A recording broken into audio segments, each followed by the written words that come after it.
بسم اللہ الرحمن الرحیم۔ یہ الدروس النحویہ کا سبق نمبر 5 ہے۔ پیچھے ہم نے پڑھا تھا جملے کی 2 قسمیں ہیں، جملہ خبریہ، جملہ انشائیہ۔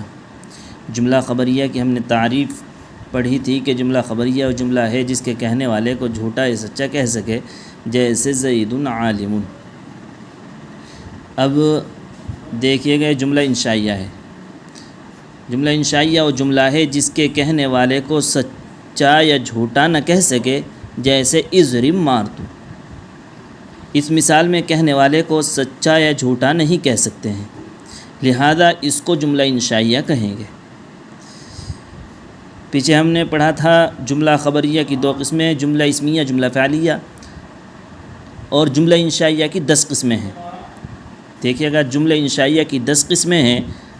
نمبر 1 امر، نمبر 2 نہیں، نمبر 3 استفہام، نمبر 4 تمنی، نمبر 5 ترجی، نمبر 6 عقود، نمبر 7 ندا، نمبر 8 عرض، نمبر 9 قسم، نمبر 10 فعل تعجب۔ اب ہر ایک کی الگ الگ تعریف کریں گے اور مثال بھی دیں گے۔ نمبر 1 امر۔ امر وہ جملہ انشائیہ ہے جس کے ذریعے کسی کام کے کرنے کو طلب کیا جائے، جیسے اضرب مار تو، لیضرب زید، چاہیے کہ مارے زید۔ دوسری قسم ہے نہیں۔ نہیں کی تعریف ہے، نہیں وہ جملہ انشائیہ ہے جس کے ذریعے کسی کام کے نہ کرنے کو طلب کیا جائے، جیسے لا تضرب، مت مار تو۔ تیسری قسم ہے استفہام۔ استفہام وہ جملہ انشائیہ ہے جس کے ذریعے کسی نامعلوم شے کی معرفت کو طلب کیا جائے، جیسے هل ضرب زید، کیا زید نے مارا۔ چوتھی قسم ہے تمنی۔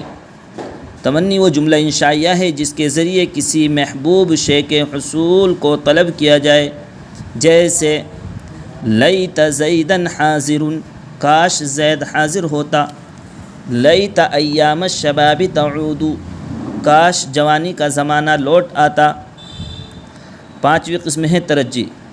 ترجی وہ جملہ انشائیہ ہے جس کے ذریعے کسی ممکن شے کے حصول کی امید کی جائے، جیسے لعل عمرا غائب، امید ہے کہ عمر غائب ہوگئے۔ اب ہم نے جو سبق پڑھ لیے ہیں ساتھ ساتھ ہمیں ان کا اجرا بھی لے کر چلنا ہے، تو اس لیے ہم کسی ایک لفظ کو لیں گے۔ مثلا ہم نے زید کو لیا، اولا ہم دیکھیں گے کہ زید لفظ ہے، پھر لفظ کی دونوں قسمیں جو ہے، لفظ کی 2 قسمیں ہیں، موضوع اور محمل۔ موضوع وہ ہے جو معنی دار ہو، محمل وہ ہے جو غیر معنی دار ہو۔ تو زید معنی دار ہے اس لیے موضوع ہوا۔ پھر لفظ موضوع کی بھی 2 قسمیں ہیں، مفرد و مرکب۔ مفرد وہ ہے جو تنہا ایک معنی پر دلالت کرے، اور مرکب وہ ہے جو 2 یا 2 سے زیادہ کلموں سے مل کر بنے۔ تو زید مفرد و مرکب میں سے مفرد ہے۔ پھر ہم نے پڑھا تھا کہ مفرد کو کلمہ بھی کہتے ہیں۔ کلمے کی 3 قسمیں ہم نے پڑھی تھی پیچھے، اسم، فاعل، حرف۔ تو اب ہم دیکھیں گے کہ زید اسم، فاعل، حرف میں سے کیا ہے۔ تو ہم نے دیکھا زید اسم ہے۔ اسم کی ہم نے تعریف پڑھی تھی۔ اسم وہ کلمہ ہے کہ جس کے معنی دوسرے کلمے کے ملائے بغیر سمجھ میں آ جائے، اور تینوں زمانوں یعنی ماضی، حال، مستقبل میں سے اس میں کوئی زمانہ نہ پایا جاوے۔